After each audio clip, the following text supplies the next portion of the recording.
Hello and welcome to this week's edition of the Social Diary, the show whereby we get to review some of the trending topics that made headlines this week. My name is Conchita Lilan, and as always, I am not alone, as my co-host for today is none other than Spike. Woohoo, Mambo. Welcome back. Thank you so much. And like Spike is literally, I call him the king of memes on all social media platforms. Now, remember guys, it's very, very simple. Yeah. We are currently live streaming on all our social media platforms at Metropole TV KE, and then send in your feedback using our SMS line, that is 20146. And don't forget to keep the conversation going on. Now, Spike. Yes. A lot of things has been trending this week. It's very many. A lot of things. Like, I know your favorite one, yeah? Of course.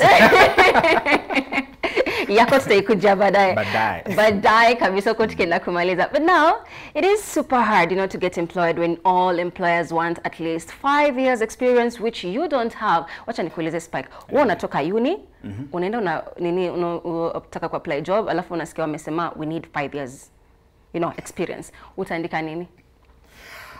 Unajua mingi sema unless waseme hiyo 5 years is part of hiyo time unasoma, because clearly unaweza tell.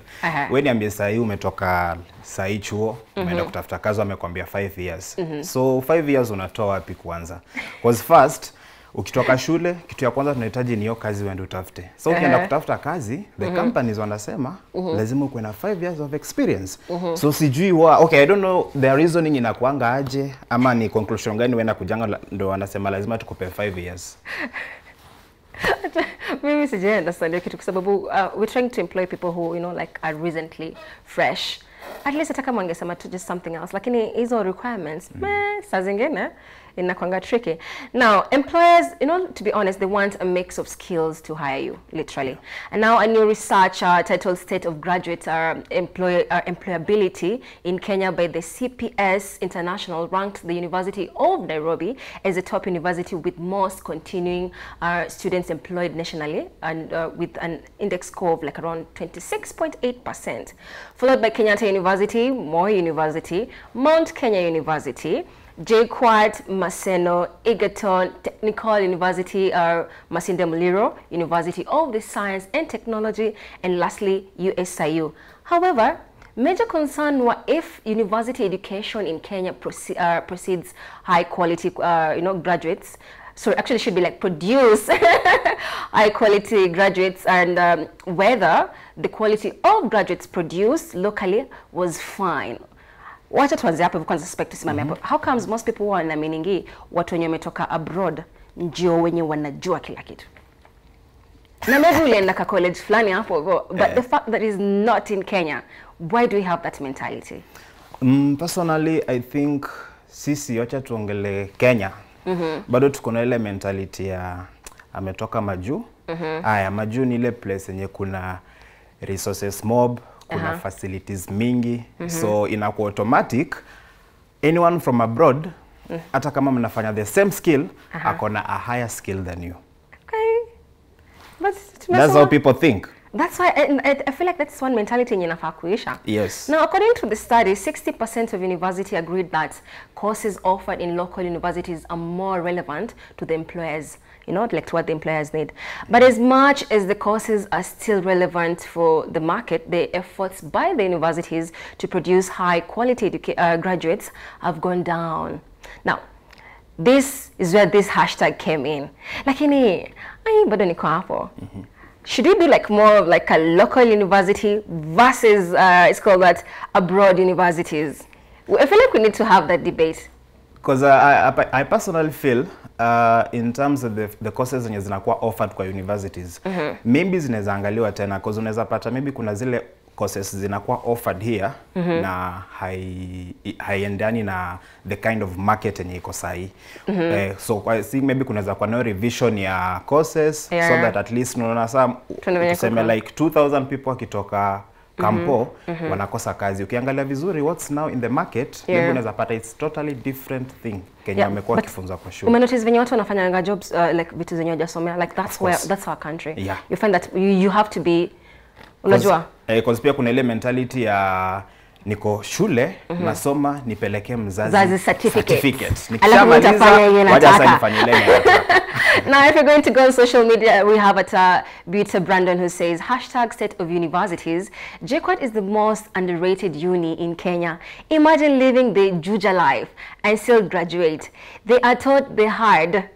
These people wanaweza kuja job wakiwa high and drunk and smelling all over them. Na bado wa debug code mtu wa UN ameshindwa.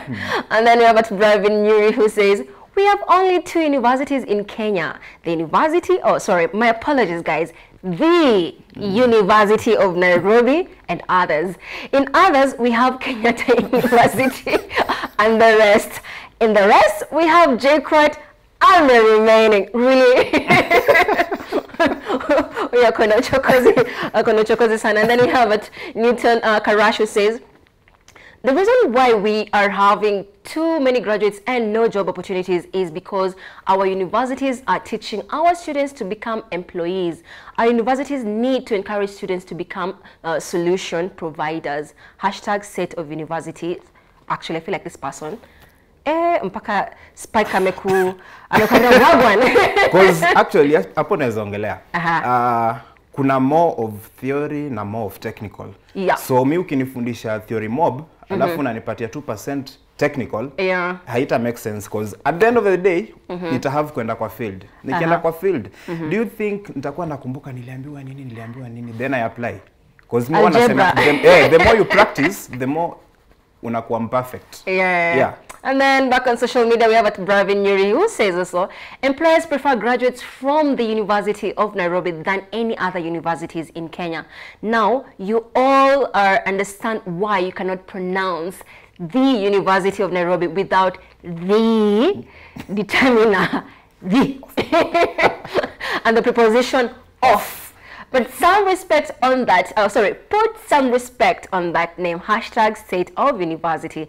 And then we have at December who says, to what extent does university reputation affect post-university employment? Student strike seems to have little to do with post-university's job prospects, UON, which is the crucible of student strikes, is also the most preferred by employers, #State of Universities. And then we have at that is at antivirus _AV who says, spotting your uni in the list when you are unemployed sucks, #State of University.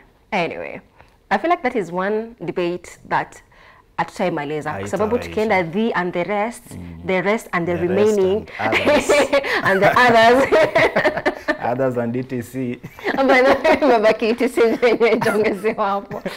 And let's move on to the next topic that trended actually, and that is #Ledama. Now, ODM dewaived Narok Senator Ledama Olekina from the Senate Public Accounts and Investment Committee, that is CPAIC, days after he was elected to chair the influential Watchdog Committee. The fallout came just a day after Olekina had hinted he had buried the hatchet with Orengo. The argument between Ledama and the ODM minority leader in the state, James Orengo, started on Tuesday, actually, following the new members, to the County Public and Accounts Investment Committee being announced, where Olekina won. In a later dated May 7, 2020, addressing the state speaker, Orengo issued a notice of the discharge and removal of Senator Olekina from the committee. Wacha nikuulize Spike. Mimi hizi stories za politics unazionaje? Politics is always a game. Yeah. Lazima ukwe willing kuwin na pia lazima ukwe willing ku lose. If you lose, move on with life. Because unajua in politics, usipokuwa careful, if at all you are still new in this game, watu watakuchukua vizuri wakusema, hey, you are the best, sijui nini. Wakweke kwa department wanataka ukue, but you see, we kama mgeni fulani unakuja kusema, mkinichagua, nita make sure nimebadilisha hii na hii. Then, unaanza kukuwa realistic. Unaona? Vitu zinaanza kuenda hivi, wakubwa watasema, this guy is a threat.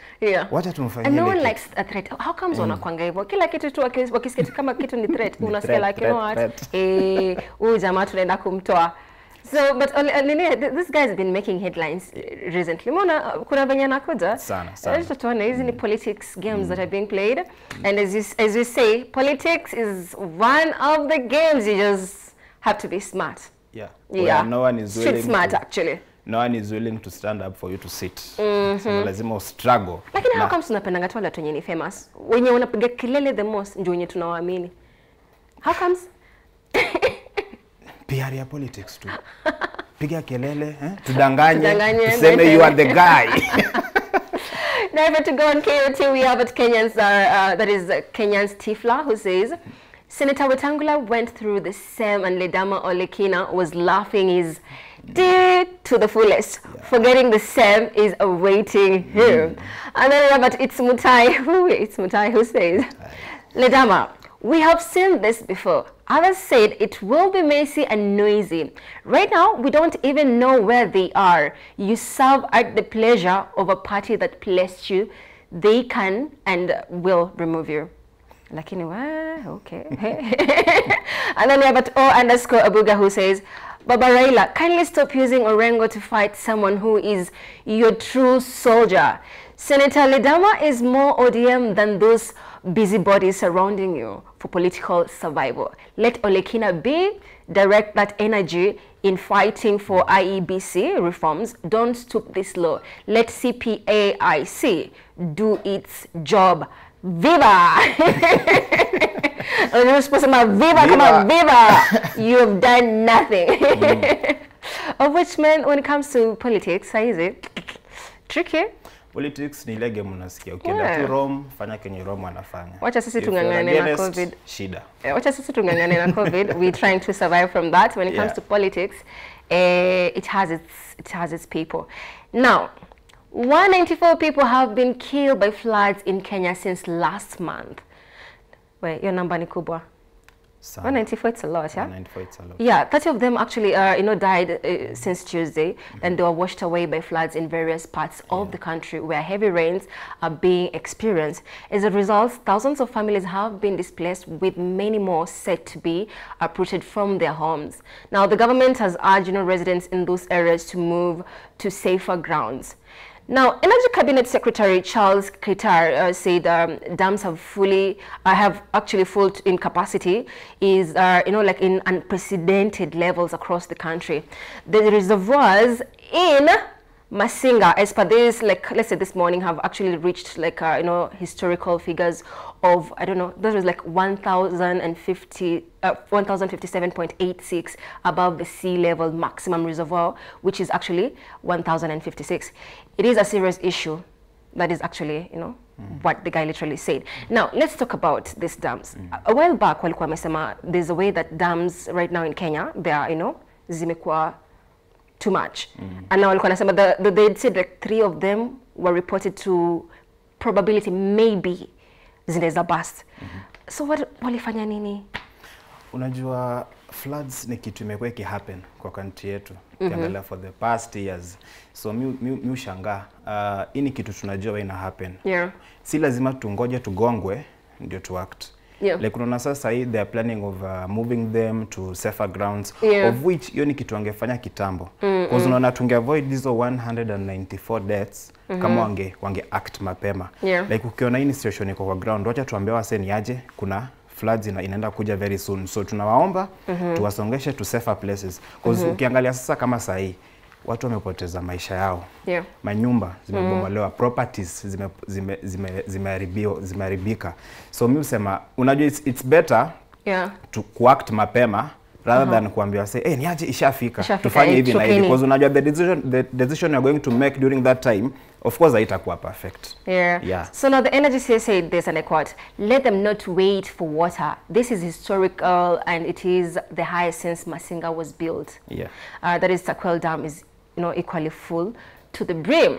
He also added, guys, like those people around those areas, I feel like the government needs to address them really, our address in such a point like skizeni tokeni, kwa sababu unaweza pata wao wenyewe hawajui. So the question is like, are they being informed enough? Like, do they know that? But you see, floods, talking of floods, hiyo tunaongelea about mvua. we have a meteorological department. Yeah. So na of late wamekuwa wakichanua say in the next 4 days kutakuwa na heavy rains. So when ukisikia hivyo, of course unajua kuna zile crucial places like Budalangi, places ka Baringo. Lazima unajua lazima floods lazima ita happen. So why don't we take this action mapema na tusongeshe hawa watu? Anyway, if we're to go on social media, we have a Kenyan boy who said, "My heart's going out to all the people affected with the current floods. Estimated 200 personas have lost their lives and 1,000 left homeless in the last month as we battle with coronavirus." And then we have at Otivo9 who says, "COVID-19 is highly overrated. Thank God the much-awaited massive deaths are not there. We don't see the daily presses in regards to floods killing close to 200 people. This is no disaster because it didn't come with allocations." Sad. And then we have at Angela_Sena who says, "Let's play this game of numbers. Floods in Kenya killed 195 in 24 hours. COVID killed 28 in a span of 4 months. Can the government tackle all-round issues?" And then we have at David Kenya7 who says, at Ababu Namwamba, "Budalangi is missing you. Please come back in 2022, bro. Floods has made people over there remember your good leadership. The current MP is a scam." Ouch. So guys, we're going to take a quick commercial break, and when we're back, more on the Social Diary with me and Spike.